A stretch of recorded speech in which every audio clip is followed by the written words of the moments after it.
I'm Danielle, your host of the Abridged to Motherhood podcast, the place where moms like you learn to thrive, not just survive through pregnancy, birth, and postpartum. I'm a birth and postpartum doula and a mom of two who's been where you are. My first pregnancy was filled with so much excitement, but it was also marked by stress, anxiety, and fear of the unknown. I thought I had everything mapped out, but when postpartum hit, I realized how unprepared I was for the physical, emotional, and mental toll of motherhood. It was overwhelming, lonely, and nothing like I imagined. When I found out I was pregnant again, I knew I needed to approach things differently. I made it my mission to not only prepare for postpartum, but to prioritize myself in the process. That shift changed everything. Now I'm here to help you do the same. Whether you're navigating your first pregnancy, feeling buried under endless advice, or struggling to figure out what you actually need for postpartum, this podcast is your safe space. You'll find practical tips, honest conversations, and expert insights to help you feel informed, supported, and empowered through every stage of motherhood. If you're ready to feel confident, prepared, and truly supported in your motherhood journey, stick around. This is for you. Hey friends, welcome back to the Abridged to Motherhood podcast. I'm so glad you are here for another week. I can't wait for you to hear this episode with my counselor, Brittany Keating. We are talking all things relationships after baby, and this is such a common struggle that so many couples face after having a baby, and not just in the significant other relationship, but with family and friends and communicating effectively, and we kind of touch on a little bit of it all. So I did want to tell you before you start listening to the episode that the noise is not as great in this one. We were outside for part of the episode, so you can hear the birds chirping in the background. I did my best, but hang in there because Brittany drops so much wisdom, and I cannot wait to introduce her to you now. I am so excited because my counselor, Brittany Keating, is here with us tonight. I love her so much. She has walked me through the postpartum period with my son, and I'm really excited for our conversation today about all things relationships after babies. Brittany is a licensed professional clinical counselor and clinical supervisor at Evolve Counseling in Amherst, Ohio. Her area of specialty is perinatal mental health. She received her perinatal mental health certification through Perinatal Support International in 2021. She wants everyone to know that we don't always feel that instant connection we expect when becoming a parent. We aren't always sure if it is the baby blues or something more. I love to help navigate these feelings and work towards understanding them together. Pregnancy and motherhood can be lonely at times, especially coupled with infertility or loss. She feels honored to be able to support families through such a significant transition in their lives. These experiences are not always limited to moms, and she offers a safe space for dads to process the change and confusion that can come with this phase of life as well. She has more than a decade of experience in the mental health field, serving individuals from all walks of life. She's trained in CBT, perinatal mental health, motivational interviewing, and solution-focused therapy. She's experienced with perinatal mood disorders, pregnancy loss, infertility, anxiety, and depression. She enjoys meeting her clients right where they're at and helping to enhance their quality of life. Why do relationships often feel so much harder after having a baby? So the quick and easy answer of that is because we are so tired. Mom and dad are so tired, and that makes it really hard for us to be present. It makes it hard to dig deep into our toolbox of coping skills and communication skills and to use them effectively. So then communication breaks down. We're more emotional. Our emotions may be valid, but maybe we're overreacting. And we also don't know what we don't know. So when that baby shows up and things are not how we thought they would be, we're thrown for a loop and we're left scrambling. 100%. And that applies with our friendships too, right? We're so tired. It's like we don't have that same amount of capacity to connect in the same way because we're so tired. And we have to give ourselves grace and our friendships grace and our partnerships grace throughout that time too. Yeah. And it's really hard. It makes it even harder if you're one of the first ones in your group to have kids Yeah, because people just don't get because it. they don't get it. Mm. They can try their best to understand if they're good friends and everything, but if they haven't been there, they don't know. You have told me a phrase before that your mom told you about a certain club. Yes. So my mom coined the phrase, the Now You Know Club. That's what she told me when I had my first, that just wait, you will be part of the Now You Know Club. And so when we, have our first kids, now we know what it feels like. Now we know what unconditional love actually feels like. Now we know what tired as a mother actually means. And now we know that the term sleeping like a baby is the most inaccurate thing. I don't understand where that phrase came from. Me either. But yeah. Sleep like a teenager. We want to sleep like a teenager. Yeah, exactly. Uh, So yes, my mom coined that phrase and I love it because it does sum it up that we don't know. We can prepare as much as we can. We can take in all the advice. We can read all the books. But until you're living it, you have no idea. And it's beautiful. I'm not trying to like scare people. Um, it's wonderful and it's beautiful and it's hard. And I wouldn't trade it for the world. And the other term that I always am like, is to people who are like, I can't remember what it was like to not have my kids. I'm like, I remember. oh I yeah, me remember too. sleeping. Yep. I remember being able to, you guys want to go to dinner? Sure, let's go. I can walk out the door right now. That doesn't mean I want to go back to it, but I remember. Yeah. Yeah. It's also, like you were saying, you don't know what it feels like to have your baby on your chest for the first time. You Oh don't my know gosh, yes. what it feels like for their little finger to curl around yours, all those, and then to watch them Hmm. grow. It is. It's the best thing I've ever done for sure. Motherhood is. Oh yeah. Oh yeah. And then when you have more than one to watch those relationships grow between the siblings and yeah, they're the pride and the love and you also don't realize how much they teach you too. Amen. That's so good. I love the Now You Know Club. And that's what she told me. Yep. Now you know. Now you know. Yeah. So, in your field of work, what are some of the most common struggles in relationships during postpartum? I think one of the biggest struggles, I guess you can answer this question on a couple different levels. On one level, I think one of the biggest struggles is that dads in our country do not get a whole lot of parental leave. And so, if mom is fortunate enough to be able to take those 12 weeks, dad's usually back to work within the first week or so. And I think that often creates this struggle to quite understand everyone's role at night. I think there's, some disconnect between being able to say what we need and to speak up and have that conversation because moms often feel he's working, I should do it. Or vice versa. Sometimes dads feel that way too, right? I'm working, she's at home still, she can do it, or whatever. And then when you wake up at night, it can be very lonely being up at night with your baby by yourself. And especially if you're struggling with baby nursing or, whatever. One way to answer that question is not really having a full, clear expectation of everyone's role. And then another thing that really affects the communication and stuff in relationships starting out, I think, is dads don't know if we don't tell them. And I think society puts pressure on us to be moms who can do it all and to put on this front that we're doing well. And that's, as you know, that's one of like my soapboxes is that struggling is normal. Not knowing what you're doing is normal. Crying when your baby cries is normal.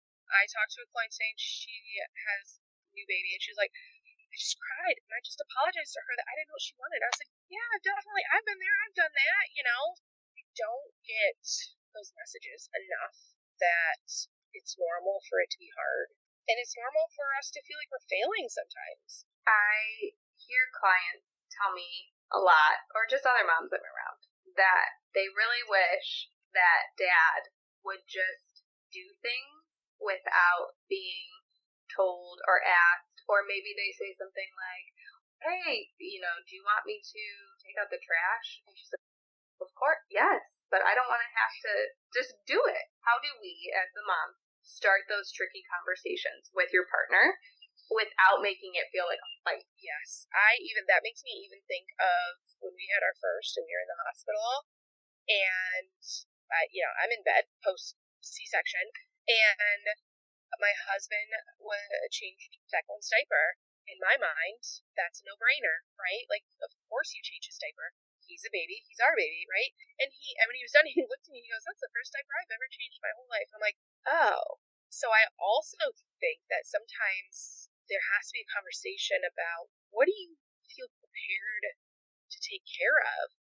What do you feel, have you had experience, My husband just was put in a situation where he's never really had to care for babies.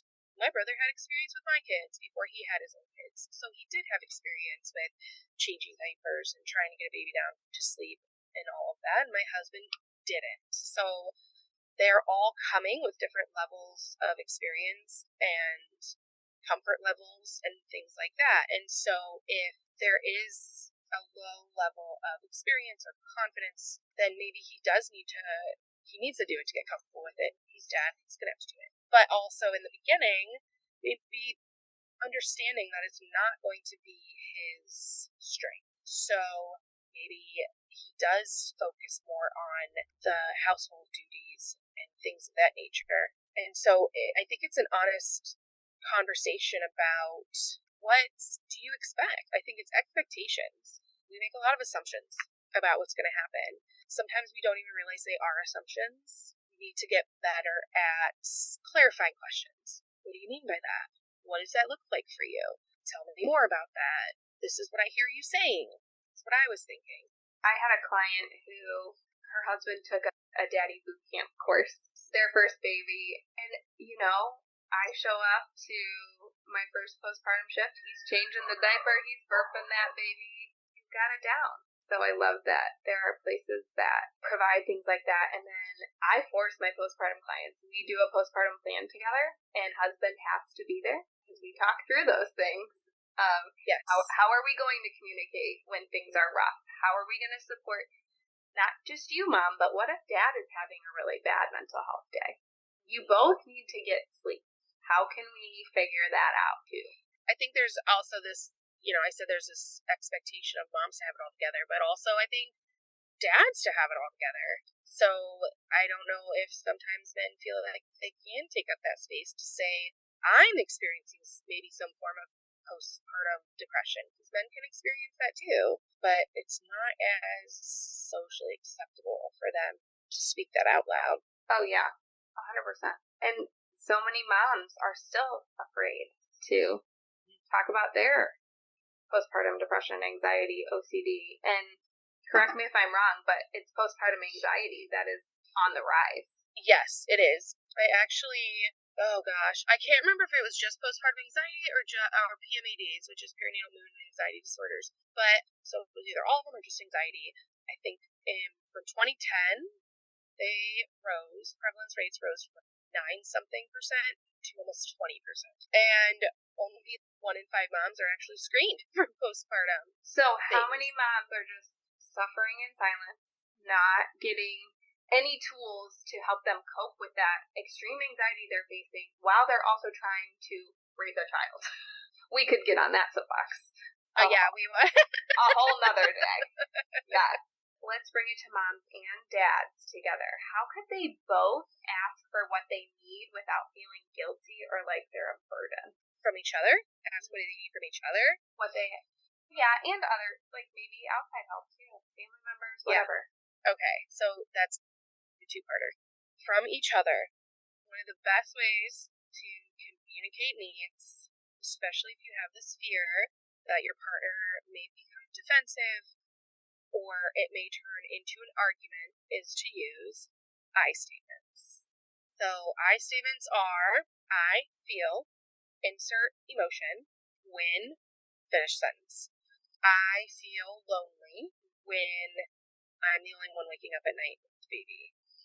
I feel alienated when I'm away from our family gatherings for an hour nursing our baby. And, that is going to come across a lot better and more maybe geared, not necessarily solution focused, but geared towards let's talk about this, then you always bail on me when we're at family functions, or I can never find you, or you could sleep through a tornado. I don't understand why you don't wake up, or, things of that nature. So, I statements. And one of the things I tell my clients, the I feel needs to be followed by an emotion. I feel like you never listen is not an I statement. It's an attack. That's a good clarification because Yes. I am definitely guilty of the I feel like. Yes. Yeah. So, knowing how to do those, I guess we call them soft startups.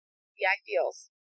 The picking a time where, 2 hours ago when he got home from work, you say, "How's your day?" And he's like, "It was crap." That might not be the day to bring it up.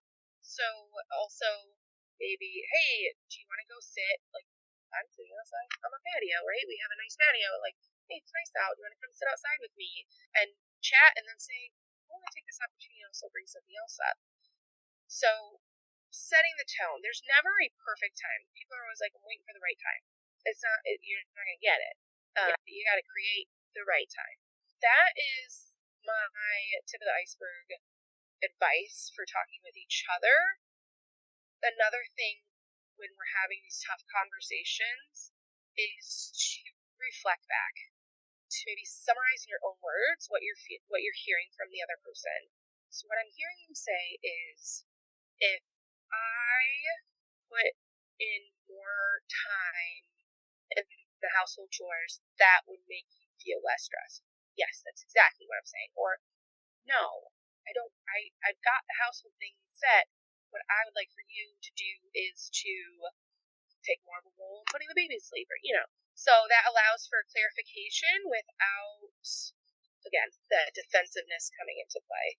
When it comes to asking for help from other people, I normally tell people you need to say specifically what you want. I need help with getting the bathrooms cleaned. I need help with transporting my older children to school. I need help with someone coming over and watching the baby so I can take a nap. Not just, I need help. Can you come help? Can you come help me for a couple hours? They're going to come with their own itinerary, what that looks like. Sometimes moms and dads will get outside help, and the people come in and they say, "I'll hold the baby while you get that done," or whatever. And it's, I want to hold the baby. I want to sit here and be able to spend time with my baby while I don't have these thoughts running through my head of, "Oh my gosh, the sink is full of dishes and the laundry needs switched over and this and that." And yes, I want you to come and spend time with the baby, but I just had a baby. I don't want to be the one doing the chores around my house.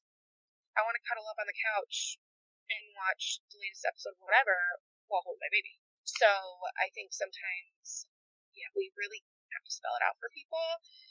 And then we also have to understand that it is not our job to decide if they're willing to help or not. I hear a lot of people with kids of all ages or situations of all kinds who really could benefit from outside help saying, "I just worry that they feel obligated, or that they're just saying yes because of this or that, or I don't know, fill in the blank." And I often say they're grown up. If they can't have healthy boundaries and say no when they need to say no, it's not on you to police that. Yes, we cannot control other people's choices. And I often talk to clients too about not being a host when people come to visit. They can get their own water, they can get their own snacks. You sit there on the couch with that baby, and then you can offer, "Would you like to hold the baby?" If you are feeling like you're ready. If you're not, don't offer. And for anyone out there listening who's going to visit someone with a baby, You bring them snacks. You bring them drinks. And it doesn't have to be a full dinner. Grab them healthy, easy to pick snacks, on the go food. Because a lot of times it is we're waking up at 2 o'clock in the morning starving because our bodies are keeping 2 people alive. And we want something that is quick, that's going to fill our belly, and that's not going to make us feel like crap because it's full of sugar. One of the best things that someone brought me was a fruit tray. Everything was cut up. I didn't have to do any of it. Like, they even cut off the green heads of the strawberries. It was all washed, so I could just go in the fridge and grab it. Oh, chef's kiss. Best thing. Yeah. Yes. Yes, absolutely. And it's so easy to do that. Or on the way to visit, hey, I'm on the way. I'm happy to stop at Aldi. Do you need anything? Somebody did that for us with Jack, I remember, and I was like, actually, we really need garbage bags. And I was like, I'll pay you when you get here. And they were like, don't even worry about it, you know. Mm-hmm. I think we don't realize how many people enjoy caring for someone else. It makes you feel good to care for someone, too. And, yeah, when your community shows up for you and you show up for your community, it's a really beautiful thing. And I've talked about that in other episodes, too. And sometimes it's hard because we have to take the first step in showing people and modeling what that looks like because people don't know. And if they didn't experience that as a child, like seeing neighbors come and support their family or having extended family support their family, they don't even know how to do that because they were never shown it. No. Throughout their lives. And we are such an individualistic society that there's a lot of guilt that comes with asking people for help and asking people to show up. And I often explain to my moms, that's not, as humans, that's not how we were created.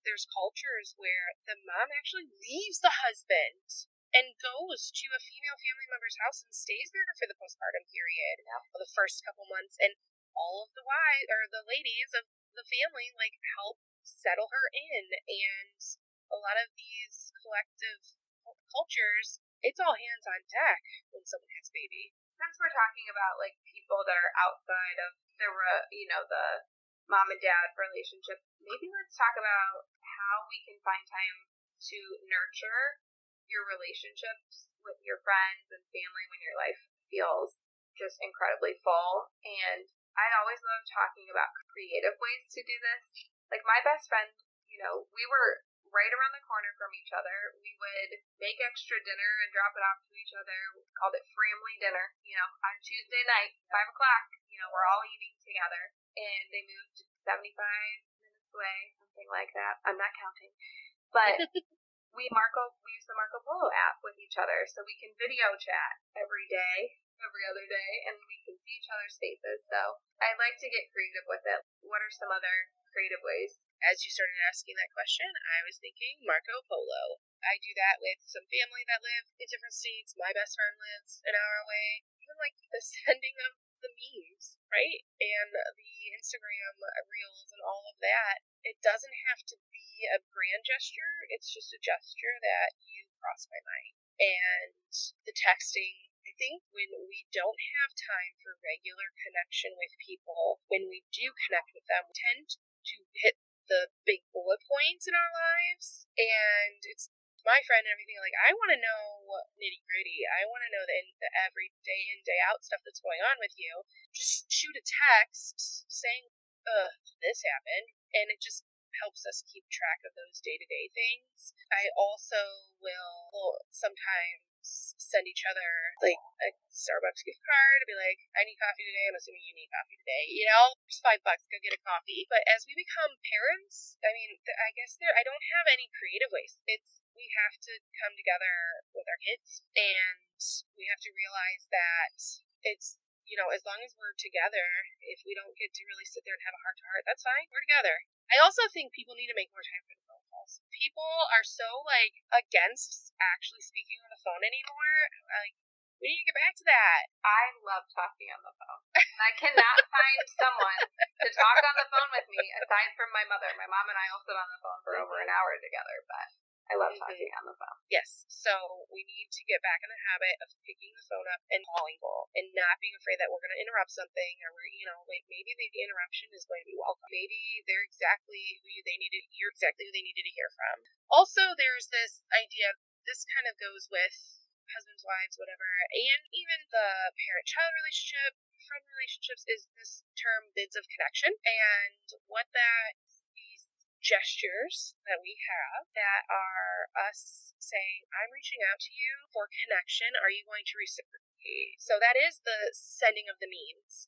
That is the, for husband and wives, that's the kiss on the cheek or on the lips or on the forehead when he gets home from work, or that's the coming up behind you over your shoulder and saying, that smells good. What are you making for dinner? Holding the hands while we're walking. With kids, that the tickling, or, the silly things that we do with them, and paying attention to those bits of connection and really pointing them out inside your head and be like, oh, okay, and then reciprocating them, right? Closing the loop on those bits of connection are really going to help, instead of your husband comes up behind you to hug you and you're like, I don't have time for this, I'm trying to whatever.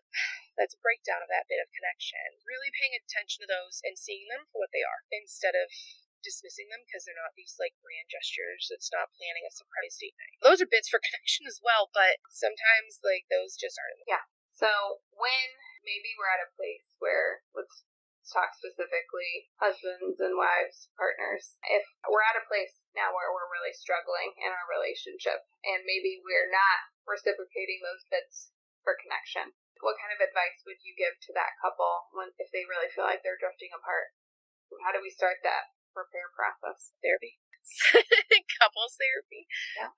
Couples therapy is setting aside that specific time with no distractions to sit and have a conversation with each other while someone else guides it, keeps you on track, and maybe gives you some ideas on how to work on things. Mm-hmm. That's what couples counseling is, really, Yeah. Or they hear what you're saying to each other and they're able to sometimes connect the dots and say, okay, so what I'm hearing is a theme of this or whatever in your marriage. So first and foremost, as a therapist, right, I'm gonna throw that card down right away. But there's also something to be said about writing things down. When it seems like anytime you try to have a conversation with each other, it breaks down, one of my go-tos is to write your spouse a letter. Write it down. It gives you the ability to get all of your thoughts out, getting caught up in the emotional part of the conversation, especially when it's face-to-face.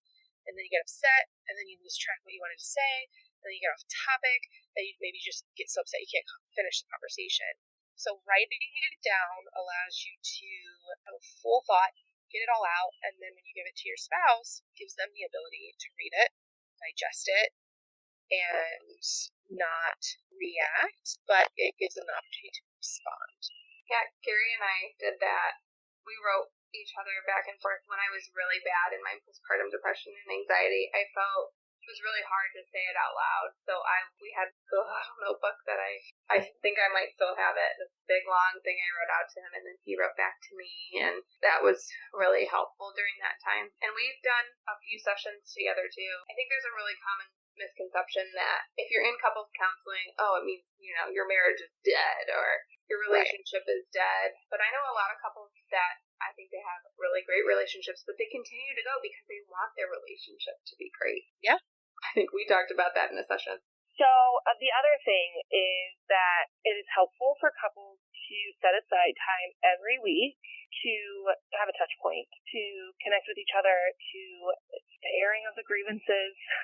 I think that a really popular couples therapist who calls it State of the Union. So this is where we say, hey, this is how I've been feeling this week. And then maybe there was a specific time where this happened between us and I felt, it made me feel this way.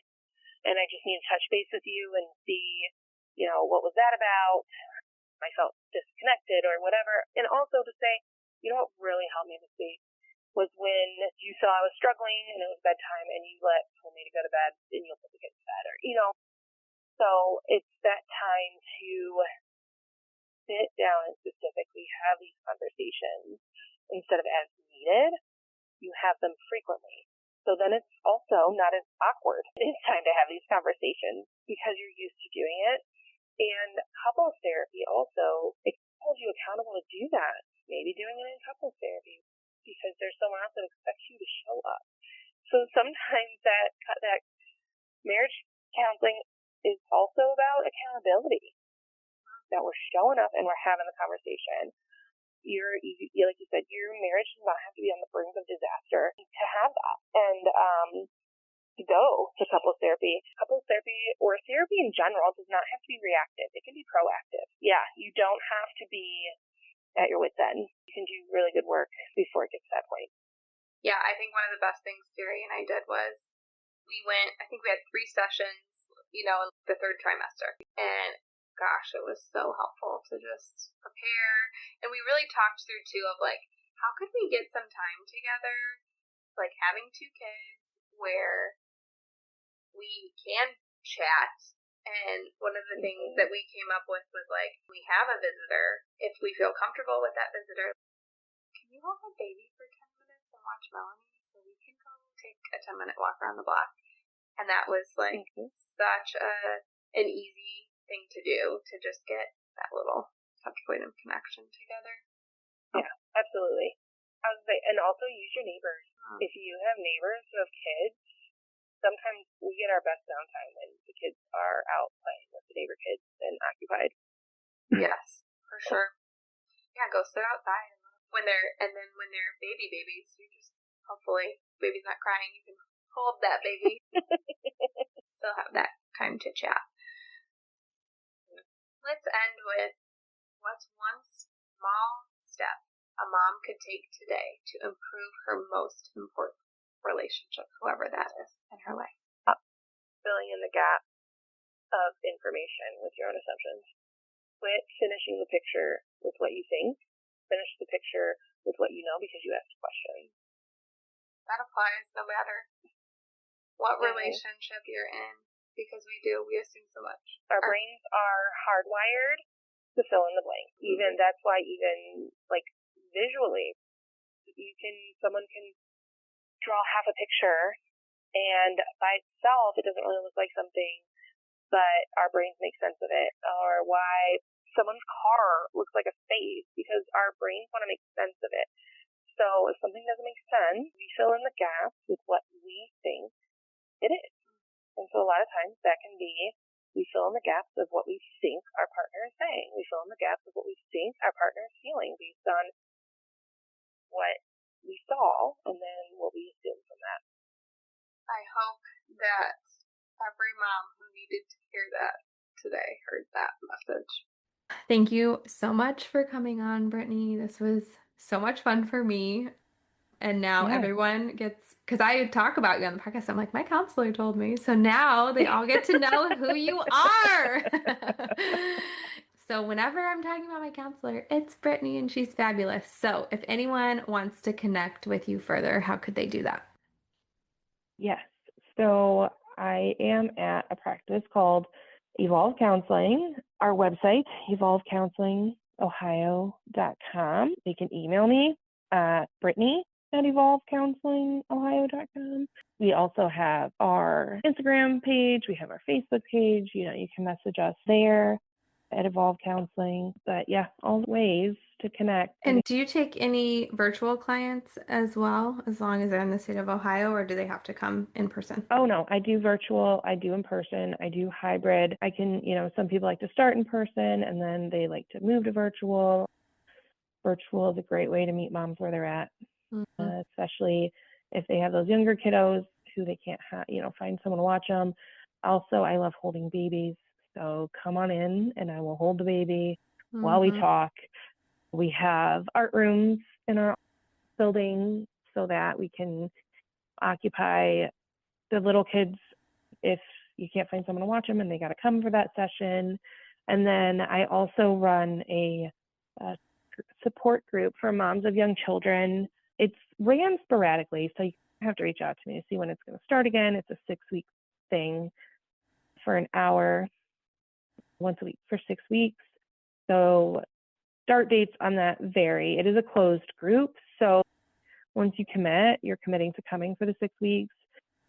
New people aren't showing up during those 6 weeks, who you start with, it's who you finish with. So so I have that as well. And then we do take most major insurances. Self-pay is also, an option too, but we do take insurance. Yeah, and I know your schedule is tight. She doesn't have a lot of room for too many extra clients right now if you are local. But what I want to point you to is Postpartum Support International, their directory. So I'm going to link that in the show notes. I've linked it in other episodes as well. You go on there, you type in your zip code, and it's going to pop up with counselors who are perinatal mental health certified in your area. And I will tell you, I saw a counselor after I had my daughter who was not perinatal mental health certified. And although it was great and we did a lot of great work together and she really helped me come out of a lot of that, there was a huge difference in shifting to Brittany, who had the certification with my son. It's just a different level of understanding. And many of the people that have this certification have children. And that's why they got it, because they understand. Yes. And so talking to Yes. someone who's another mom is huge. Oh, yeah. Courses to keep up to date on the latest trends, the latest data, the latest of the newest approaches to discussing PMADs or whatever, infertility or anything related. So you know that they're always learning and growing in that field. Thank you so much for coming on and sharing your expertise with us. I know this is going to help a lot of people, so I really appreciate you. Thanks so much for tuning in to the A Bridge to Motherhood podcast. I'm so glad you were here today. If you loved this episode, I'd be so grateful if you could leave a review for the podcast on whatever platform you're listening on, share it with a friend, or snap a screenshot and tag me on social media. If you decide to leave me a review, go to abridgetomotherhood.com/review. That link is also in the show notes so that I can send you a little gift in the mail. Your support helps other moms to find the podcast, and it truly means the world to me. Remember, your motherhood journey deserves your care and attention. Until next time, keep showing up for yourself, mama, and don't worry, I'm here to help every step of the way. See you soon.